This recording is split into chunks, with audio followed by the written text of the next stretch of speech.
This is run number 4 of the Final Fantasy V Four-Job Fiesta 2019. This is the battle against Shinryu. From top to bottom, Geomancer, Summoner, Dancer, and Thief right there. The Thief has the Mirage Vest on, so she is protected from physical attacks. Now we all are protected thanks to Golem.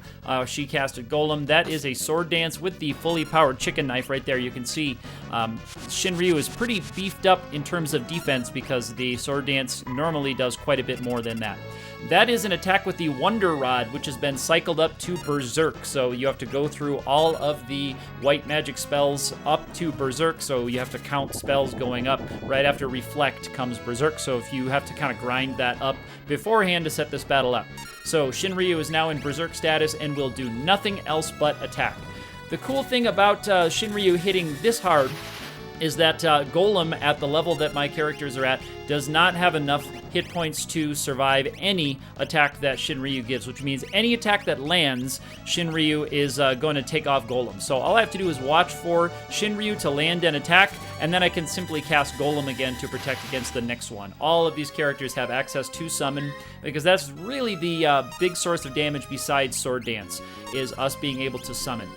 The Thief with the Mirage Vest down there is going to eat a couple of Shinryu's attacks and allow Golem to stick around a little bit, but mostly the Thief's job is going to be to reapply Golem because Shinryu is going to be landing attacks almost every time it gets an action. We don't have a way to put Shinryu into darkness status with this party, but that is a really solid strategy if you do have access to a hunter or a chemist or a blue mage who can cast Flash.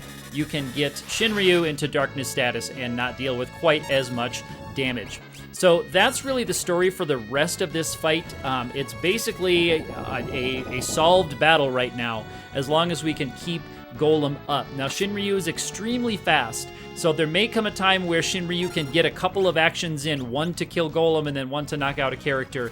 So we can't have a character hit the floor, but with everybody with access to Golem, as long as I can keep my MP within range of casting Golem, I should be in just fine shape. What you're seeing here is Sildra. Sildra is a wind or air elemental attack that can be boosted by the air knife, which is what the Thief has there. The Thief is doing the Mirage Vest glitch where the Thief switches the hand that she has her weapon in. That resets all of your weapon-based statuses, things even like Magic Sword. It resets Magic Sword and it resets the Mirage Vest when you do that, when you re-equip. It is a little glitch or a bug in the way the game's coded, but it lets you kind of have unlimited mirages from the Mirage Vest.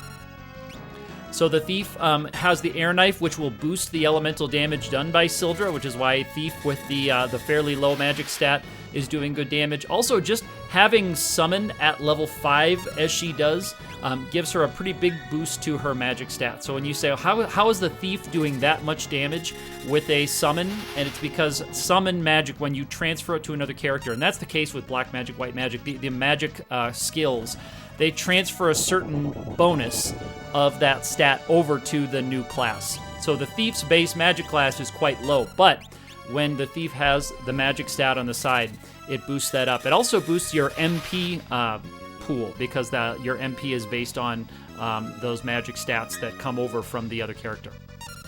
So Golem blocks that 9,200 damage. It doesn't carry over what Golem can do. The damage doesn't carry over, and here I'm in a little bit of trouble because you can see the attack lined up so as that nobody got an action to recast Golem after Shinryu's attack, and that was probably inevitable to happen with character's speed the way it is. Even with our haste shoes and a Thief, it's possible that Shinryu can get 2 attacks before we can get one off, and all of our characters kind of lined up there with bad ATB.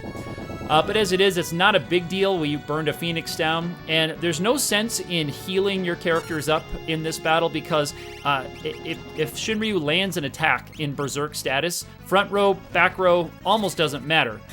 It's going to kill you no matter what, if you're on 1 hit point or full HP at these levels. If I was at level 70 or something and had hit point pools in the 5,000 range, then sure, you can eat an attack from the back row with Shinryu, certainly not the front row. But obviously that's not the case here. I don't have level 70 monks with all the HP bonuses, so it's just we're going to leave him at 208 hit points, and there goes Shinryu. So 100 AP. I moved Bart's over there so that he could pick up level 5 summons to prepare for the final battle. That's the Dragon Seal, the key item that we get, and the Ragnarok. We're heading on to Exdeath.